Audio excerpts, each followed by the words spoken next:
Welcome back, everyone, to the Song of Waves and Wind, where we have returned to the throne of Farouk Zahar after taking our little tour. Now, I think we found Muglu, and it looks like he is sleeping. Alright, I'm not going to bother waking him. After all, I have heard the story of the war already. So, let's go and speak with the king. Hello there. Amisar and I have come to an arrangement. During the discussion, something revealed itself to me. Ooh. Yes, listen to this. Hamzar spoke to me of a group of rising in Umbar, across the Bay of Belfalis. He says that they call themselves, the kindred of something. What was the kindred of? They are called the kindred of the coins, Elisar, but feel no shame at forgetting it. The name is fresh to my mind, for a member of their company visited Farouk some weeks ago with a proposal for me. Ooh? And what is that? This messenger was named Koltek, and he belongs to the kindred of the coins. It seems that the kindred of the coins have overthrown the servants of Sauron who ruled in Umbar. Now they name it a free city and seek allies to defend themselves from those who preferred the old order of things, and also from Gondor, it must be said. It is proposed a peace of friendship that Kodalik had brought to me. I do not wish to become involved in the affairs of Umbar, so while I did not immediately refuse, nor did I give him any enthusiastic agreement that he desired, I sent him away, but if he was disappointed, he did not show it when he departed. That was a fortnight ago, and he is likely back in Umbar by now. But we have spoken now for such a time that my throat is parched and my eyes weary. Accept the guest room and remains here for the night. There is no need for you to depart as speedily as the Holtek after all. A room will be provided for you on the eastern side of the fortress, King Elisar, and I trust that your companions will take their rest in comfort. What say to you on this? Alright. Well, what do you say, sir? We will accept your gracious offer of hospitality, Amisar. And I thank you for dealing with the emissary of the kindred of the coins, as you say. Gondor does not wish for war, and if Umbar does not offer violence, we will have no need to respond with such. Come, my friends! We will retire to our guest rooms and leave Hamsar to think upon matters that we have discussed. No doubt he values the friendship of Gondor and understands the importance of such a relationship for Farouk Zahar and for his people. Alright, let me wrap up a couple of things before we go and take our rest. Yeah, he's still asleep. I suppose that the first order of business is that we head over to the kitchens to get that sign. Oh, yes, get along this way. Ah, yes, that worked. Ah, hello there again. How might I be of service? We do have some wood here, but it is really intended for use by the cook fires when a meal is in need of wood smoke seasoning. Still, I can spare some for Bezab if he needs a plank or two. He has had some nice words about meals that I have made in the past. Help yourself to the wood planks over there. Alright, thank you, sir. So, let's gather the wood and we can make our sign. Now let's go and deliver the sign. Oh yes, we have Nayani here. A keen mind is more potent than the sharpest blade. My father was sleeping? Yes, I should have realized. He is old, and while I treasure his wisdom and the tales that he tells, he does spend much of his day sleeping by the throne. Of all the places in Farouk Zahar, that is his favorite chamber. He told me once it reminds him of the court of the kings Yegin in Endearing, ruler of the Temenir dwarves. But I promise you that you will learn of the Battle of Anuzabar. More than 200 years ago, all the dwarf clans answered the summons of the king's reign of the Longbeards, and assembled on the very threshold of Khazadu to answer the violence of the orcs with a vengeance of our own. My father, Mulugu, very young in those days, served King Yegin and fought bravely amongst the ranks of her Temenir in skirmish after skirmish. Many of those who followed her have now passed on, but my father Mulugu still lives, as does the king herself. Yegin remains king of Temenir in our lands far to the southeast. Every clan of the dwarves suffered terribly during the war at Azubazar, and King Yegin was not alone in demanding some recompense for the losses her people had suffered. For their service during the war of the dwarves and orcs, the Longbeards granted to the Temenir some of the mountain strongholds that they could no longer maintain, including this fortress. And so, Farouk became the home of the Temenir. We have gotten along with the neighboring kingdom of Gondor for many years, and I hope that will continue for years to come. The Temenir have always been the wise voyagers of the dwarves, walking long roads and sailing the vast seas in search of opportunity, quite unlike those of other dwarf families. Like them, however, we are also loyal to the friends and deadly to our enemies. It has been a pleasure to speak with you about my people, and perhaps someday I will introduce you properly to my father. Until then, farewell, my fellow student of history. Interesting. I wonder then if they ever introduced I was thinking to introduce Temenir, they could become mariners, but I guess we've already got the stout axes for that role. Alright, now let's go and deliver the wood for the sign. We have some guards here, it looks like. Something wrong? A keen mind is more potent than the sharpest blade. There is no time for a sign now, Pineleaf. You have to do something. Tell these dwarves that there is nothing to fear. They had to put down their weapons before something terrible happens.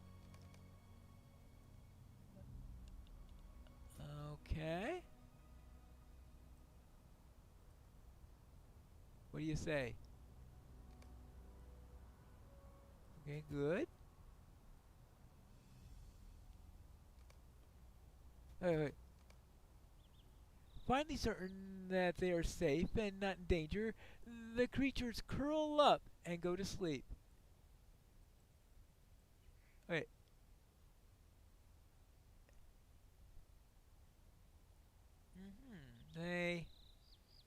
Does that mean the egg hatched? There is a chill in the air, and I do not like it. We will stand guard over these cave claws until their young one hatches. Okay, so they mates then? Wait, that's a large case of sexual dimorphism if that's the case. And see that no one threatens them. I am confident that if we do not raise our swords against them, they will not seek to do us any harm. How big do cave claws usually grow anyway? Do you know? That is a concern for another time. Right now, there is just one egg, and it should be quite comfortable inside my favorite helmet. It's a good thing that I dropped it over the railing, isn't it? I am very proud of this, my friend, I confess. Thank you for helping me with this. You're... You're welcome. Oh yes, I had forgotten about the forgotten weapons. Fitting, I suppose. Well, let's go and deliver them. Here are the weapons I collected. What is it? Thank you for bringing me these weapons. You know, not all of the Temanir agreed to Hasamir's decision to shut the gates of Farouk Sahar after the war. Some of us believe that it was wrong to leave Gondor to stand alone. But it was Hamisar's decision to make, and he made it. This is how things have been done for hundreds of years, and our king is far away. Hamisar has the authority in these mountains and in this fortress. A keen mind is more potent than the sharpest blade. We each responded differently to Hamisar's command that the gates of Farouk Sahar be shut when Gondor went to war. Some, such as myself, continued to do our work without interruption, knowing that one day the storm clouds would pass and we would need it again. Others, including some of the dwarves who work for me, turned to games to pass the time. Have you heard of the ridiculous stacking game that they invented? Yeah, I think I've heard of it. I understand it. And even as I think it is needlessly frivolous in such a time as we live in, I allow them to pass the time as they see fit, so long as they quickly respond when I have a task for them. And this is the case today. Will you find Yared somewhere here in Farouk Sahar and tell him that an order has come for additional rock scrapers? He can give them to you and you can bring them back to me. For a reward, of course. Yeah, of course. So, let's go and get some rock scrapers. Ah, hello there. Are there any rock scrapers around? How might I be of service? I'm glad you returned. You're always welcome here. Yes? Rock scrapers? Oh yes, they're around here somewhere.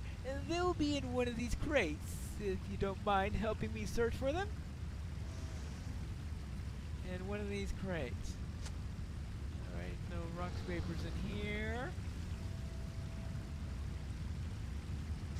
None in here. None in here. Nope, not in any of those three crates. Do you need something? I could have sworn it was in one of those crates. What? Hail. I think the rock scrapers were stored in the pivotal crate that you used in the stacking game. But none of the rest of us can get there to retrieve them. You're the only one who can get them. We're counting on you. How do you disassemble these after the end of the game if... Okay, I guess the way I did before. I think I'm getting tired for the night. Well, I think I'll have to go to the guest room after this. Well, at least I got here. Ah. Let's see. Ah! Here are the rock scrapers. And we want to get some cheers. Alright. Here we are. Hail! You did it! Thank you for retrieving the rock scrapers for us. Can I ask you another favor? When you bring the tools to Shegai, will you please not tell him that the stacking game made the finding of the rock scrapers a little more difficult? He doesn't approve of it, and while I usually lose the game, I would still miss if he forbade us from playing it. Alright. Here are the scrapers you ordered. A keen mind is more potent than the sharpest blade. These are the rock scrapers I requested, and I thank you for them. Now tell me, did Yarrowd cooperate? Did he know where these could be found and was able to retrieve them quickly and easily? Never mind. I know Yarrowd and the other dwarves who work for me think I disapprove of their game, but I wouldn't make them stop playing them. I know how important such things are for the smooth running of the fortress. What matters is that when the work comes in, it is accomplished without hesitation or delay, and here it has been. But don't tell Yarrowd that I said this to you. Let him and the others think that you are getting away with something, yes? I fear that I might take away the stacking game keeps them sharp. Might to dull them by letting it slip that it is fine. If that must be the way the relationship is between worker and supervisor, so be it. If you are not their supervisor, however, and was invited to play, I tell you that I would stack my crates the highest. I was very skilled at such things when I was young. Right. Well, that was a tiring day. What do you say about this? Hamisar has provided a comfortable room for Elisar and his companions. Well, what do you think, sir? I do not like this. Hamisar is hiding something. I think Hamisar would have preferred not to speak to us of the kindred of the coins, and had we left him the choice, he would not have spoken of them at all. I believe this Kolothek came to Farukzahar, but I am less certain that the meeting with Hamisar is as he presented it. We should remain on our guard while we're here. Something about this situation does not feel right. Well, what do you say, Gimli? That Hamisar is lying to us. I don't know about what he's lying about or why he seeks to deceive us, but I can see it plainly as you can see the beard on my handsome face. I knew there was something afoot when he made us wait so long at the doorstep. It was no mere discourtesy. It was villainy of some kind. We have yet to discover what type of villainy, perhaps, but villainy nonetheless. Do you think that it has something to do with that unpleasant sensation of dread that we felt at the door south of the throne room? What is Hamisar keeping in that chamber? Well, that's a good question. What's your opinion, sir? Do you really think Hamisar is lying to the king? Why would he risk such a dangerous deception? You don't think that Hamisar is in league with the kindred of the coins, do you?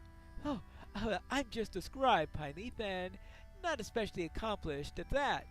I am not an adventurer or a hero like you.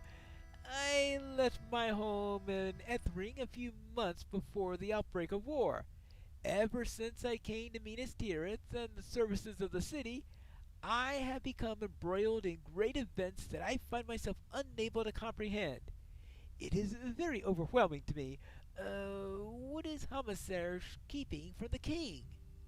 Well, let me see if I can investigate that cursed room again. This time, maybe there are no guards there.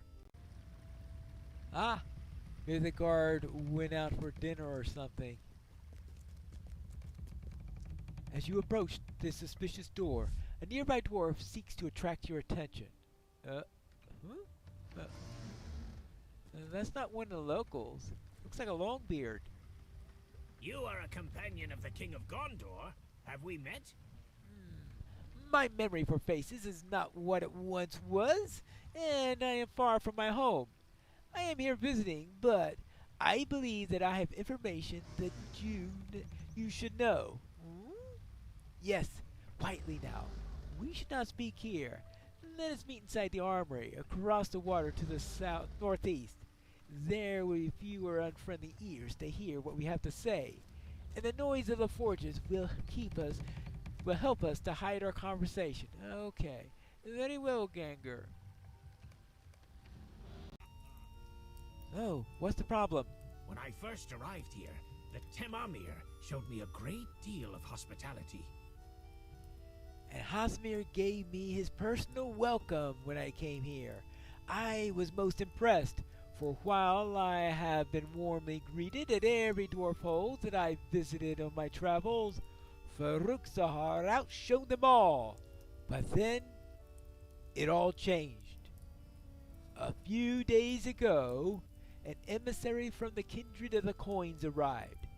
His name you know, for Hasimir told it to you, but he withheld his epithet and the folk to whom he belonged. His full name was Kolitek the Cunning, and he is a dwarf of the Temanir who hails from some distant land. And yet, it was not from Umbar that he came, or at least not directly. He came from the west.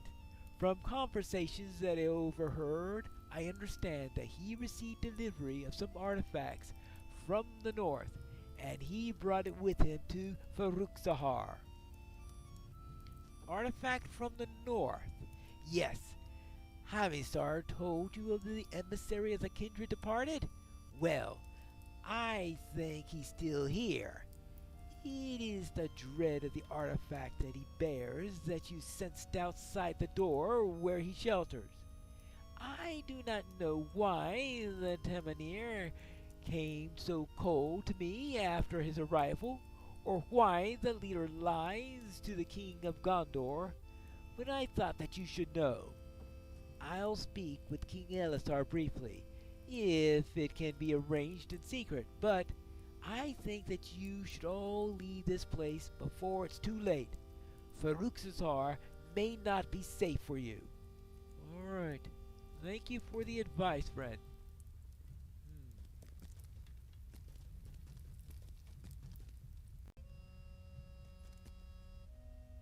I found a dwarf near the area.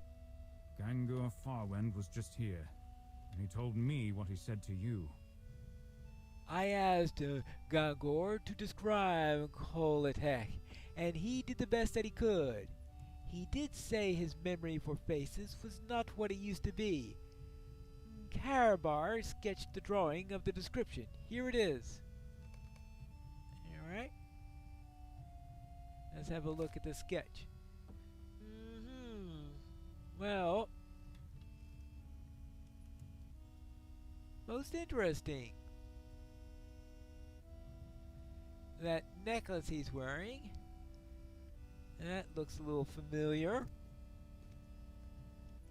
Well, is that it? My hand shook as I drew the sketch. I may not be cut out for such an adventure as this. I do not know if I properly cut out for such adventuring stuff. I hope you and the king will find the drawing useful. Will you now know Kolitek the Cunning if you were to see him? If you will not, the fault lies in me. I apologize to the king, for I am only an amateur artist, but he would not hear it. He is too good for such as I am. Let me see. Well, probably depends on how common necklaces like that are. Well, he seems to be a well-to-do dwarf, that's for sure. Probably, yeah, he could be an emissary to this kindred of the coins. We have no choice now, my friends. We should get as much rest as we are able. Whatever Hamisar thinks to keep from us, whether it is the continued presence of Kolitek the Cunning in Farouk Sahar or some other deception, we cannot reveal it if we choose to keep it hidden. We will depart in the morning. Rest for now, but lightly. Oh yes, but lightly. What will happen? We have to find that out in the next episode of The Song of Waves and Wind.